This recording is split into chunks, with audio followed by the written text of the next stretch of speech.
Hello everyone, আসসালামু আলাইকুম। সবাইকে প্রীতীয় শুভেচ্ছা জানিয়ে শুরু করছি আজকের এই ভিডিও। আজকে আমি আলোচনা করব আপনাদের সাথে ডিসাম ফর্মুলা নিয়ে।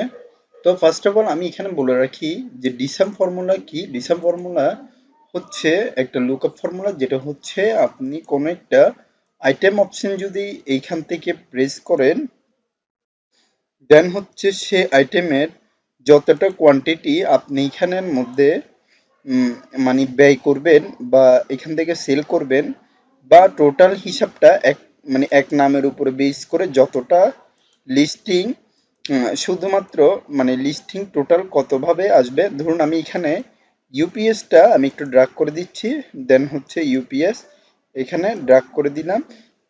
উম, এই দুইটা দেখতে পাচ্ছেন স্ক্রিনের মধ্যে আমি ইউপিএস যেটা দিয়েছি।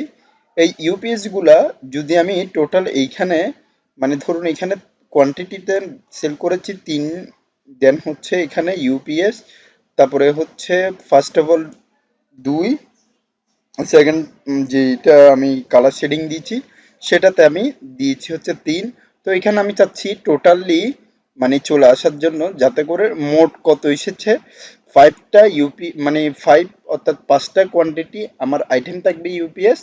দেন হচ্ছে এখানের অ্যামাউন্ট যত আছে এই অ্যামাউন্ট টোটাল অ্যামাউন্টটা এখানে যোগ হওয়ার জন্য কি কি করতে হবে সে ফরম্যাটটা আমি আজকে আপনাদের সাথে শেয়ার করব।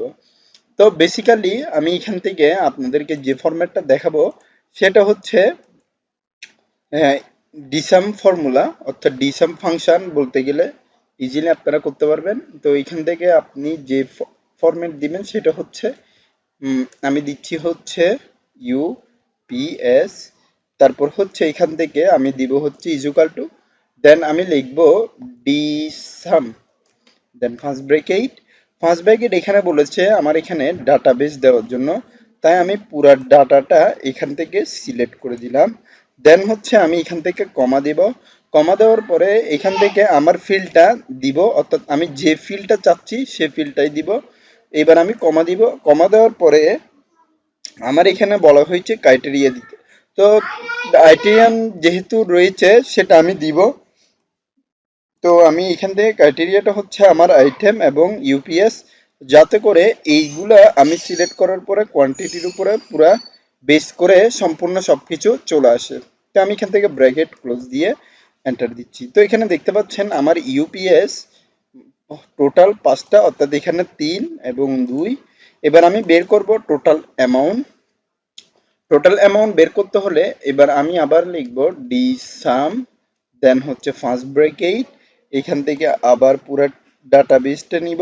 ডাটাবেস নেওয়ার পরে আমি এখান থেকে কমা দিব, কমা দেওয়ার পরে এখান থেকে আমি যেটা ফর্মুলা ইউজ করব সেটা হচ্ছে আমার এখানে টোটাল অ্যামাউন্ট, দেন হচ্ছে ব্র্যাকেট, এখান থেকে হচ্ছে আইটেম এবং ইউপিএস, দেন হচ্ছে এখান থেকে আমি ব্র্যাকেট ক্লোজ এন্টার দিব। তো এখানে দেখতে পাচ্ছেন প্রথমত 3000, মানে এই জায়গার মধ্যে 3000, তারপরে ইউপিএস এর মধ্যে আছে 4200। তো এখানে যতটা ফরম্যাট ইউপিএস যদি আরো বাধ্য, তো এখান থেকে ধরুন আমি এখানে আবার দেখি ইউপিএস, তো এখানে দেখবেন যে অটোমেটেড ভাবে সবগুলা চেঞ্জিং হয়ে যাবে। তো আশা করি আপনারা বুঝতে পেরেছেন। এই ফরম্যাটের উপরে কাজ করলে আপনাদের যে ইজি ওয়ে প্রত্যেকটা ফরম্যাটে কাজ করতে পারবেন। আজকের ভিডিওটা এতটুকু পর্যন্ত। পরবর্তী ভিডিওতে এই সংক্রান্ত আরো বিস্তারিত আসবে। ধন্যবাদ সবাইকে। আসসালামু আলাইকুম।